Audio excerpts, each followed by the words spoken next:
സ്വാഗതം. പക്ഷെ ഇത് എപ്പടി ചൊല്ലുന്ന എനിക്ക് തെരിയില്ല. വേദിയിലിരിക്കുന്ന പെരിയവർക്ക് വണക്കം, പെരിയവർക്കും വണക്കം. വേദിയിലിരിക്കുന്ന പെരിയവർക്ക് വണക്കം. மீதியே തങ്കച്ചിമാര് അണ്ണന്മാര് എല്ലാവർക്കും தான் വണക്കം. ഇനി മലയാളത്തിൽ പറയാതാ നല്ലതില്ലേ. വേദിയിലിരിക്കുന്ന മാന്യ വ്യക്തികൾക്കും എന്നെ ഞാനാക്കിയ എൻ്റെ സഹോദരി സഹോദരന്മാർക്കും എൻ്റെ നമസ്കാരം.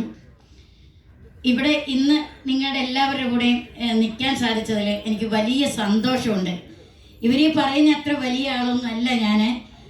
ഇന്നും ഈ കലാഫീൽഡിൽ ഒരു നേഴ്സറി കുട്ടിയാണ് ഞാൻ. എന്തായാലും ഇവിടെ എത്തിച്ച ഭഗവാനോടും എൻ്റെ ഗുരുനാഥന്മാരോടും എൻ്റെ അമ്മയോടും ഞാൻ ആദ്യമായിട്ട് അനുവാദം ചോദിക്കുകയാണ്. എൻ്റെ അമ്മയുടെ ഒരു അനുഗ്രഹമാണ് ഞാൻ ഇന്നിവിടെ നിൽക്കുന്നത്. പിന്നെ ഈ എൻ ശ്വാസമേ എന്നുള്ള പടം, അതിൻ്റെ ഡയറക്ടറും റൈറ്ററും ക്യാമറാമാനും എല്ലാമായ മണിപ്രസാദ്, അതെനിക്കിന്ന് ഒരു ഡയറക്ടറല്ല, എൻ്റെ മകനാണ്. ഞാൻ അത്രയും ചെറുപ്പം തൊട്ട് ഞങ്ങൾ സ്റ്റേജ് ആർട്ടിസ്റ്റ് ആയിരുന്നു, തിയേറ്റർ ആർട്ടിസ്റ്റ് എന്ന് പറയും. ഇവിടെ സ്റ്റേജിൽ നാടകത്തിന് പോകുന്ന സമയത്ത് പോലും എൻ്റെ മകനായിട്ട് എൻ്റെ കൂടെ ഉണ്ടായിരുന്ന ഒരു വ്യക്തിയാണത്. അവൻ ആദ്യം ക്യാമറ ചെയ്തു, അസിസ്റ്റൻ്റ്, അസോസിയേറ്റ്, ഇൻഡിപെൻഡൻ്റ് ആയിട്ട് ചെയ്തു. അതിലൊക്കെ ഞാൻ വർക്ക് ചെയ്തു. അവസാനം അവൻ ഒരു റൈറ്ററായി, ഒരു ഡയറക്ടറായി.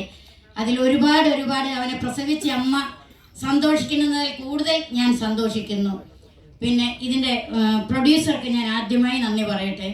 തമിഴിൽ ആദ്യമായിട്ട് ഒരു സിനിമ സംവിധാനം ചെയ്യുക, അവൻ്റെ കഥ അവൻ സംവിധാനം ചെയ്യുക, അവൻ ക്യാമറ ചെയ്യുക എന്ന് പറഞ്ഞപ്പം അതിന് മുതൽ മുടക്കാം എന്ന് പറഞ്ഞ ആ പ്രൊഡ്യൂസറെ ഞാൻ ആദ്യമായി നമസ്കരിക്കുന്നു.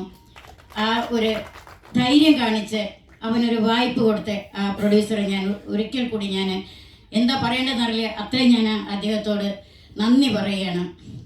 ഇപ്പം നമ്മൾ കണ്ടുവല്ലോ അല്ലേ, അവൻ്റെ കഴിവനുസരിച്ച് എല്ലാവരും നല്ല സഹകരണമായിരുന്നു. നല്ല സഹകരണം എന്ന് പറഞ്ഞാൽ എല്ലാവരും നല്ല സഹകരണം. ഇപ്പോൾ ആ ഒരു സോങ് കണ്ടപ്പോൾ തന്നെ നമുക്ക് അറിയാലോ ഏകദേശം ആ പടം എന്താണെന്നുള്ളത്. എന്തായാലും എനിക്കൊരൊറ്റ അപേക്ഷ മാത്രമേ ഉള്ളൂ, എല്ലാവരും അവൻ്റെ ഈ പടം അതിൻ്റെ അഭിപ്രായങ്ങൾ പറഞ്ഞ് അവന് നല്ലൊരു വായ്പ കൊടുക്കണം. ഈ പടം നല്ല രീതിയിലായിട്ടുണ്ട് എന്നുള്ളത് നമുക്ക് 100% വിശ്വാസമാണ്.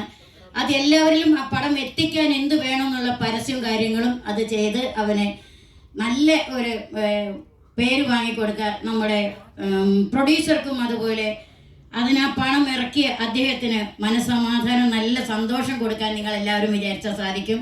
ഇതിലുള്ള എല്ലാവർക്കും ഒരുപാട് നന്ദി പറയണം ഞാൻ. പിന്നെ അതിൽ കൂടുതൽ എനിക്കിതിലൊരു ക്യാരക്ടർ തന്നതിൽ ഏറ്റവും വലിയ സന്തോഷം.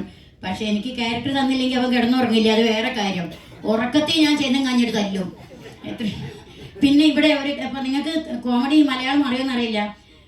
ഈ കുട്ടി ഇവിടെ ഇന്ന് ഈ പറഞ്ഞ കുട്ടി പറഞ്ഞു, ഇപ്പം കണ്ട പാട്ടിയാന്ന് തോന്നില്ല, പാട്ടിയാന്ന് പറഞ്ഞെന്ന്.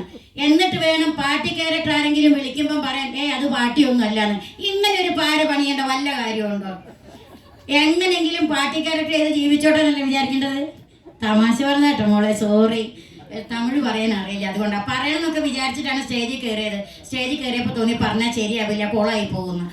അതുകൊണ്ട് എല്ലാവർക്കും ഒരിക്കൽ കൂടി നന്ദി, നമസ്കാരം. ഇവിടെ വന്ന് ഇത്രയും വലിയ ആൾക്കാരുടെ കൂടെ നിൽക്കാനും അവരെ കൂടെ നിന്ന് ഒരു മൊമെൻ്റ് വാങ്ങാൻ സാധിച്ചതിലും ഞാൻ ദൈവത്തോട് ഒരുപാട് നന്ദി പറയുകയാണ്. എല്ലാവർക്കും ഒരിക്കൽ കൂടി നന്ദി, നമസ്കാരം.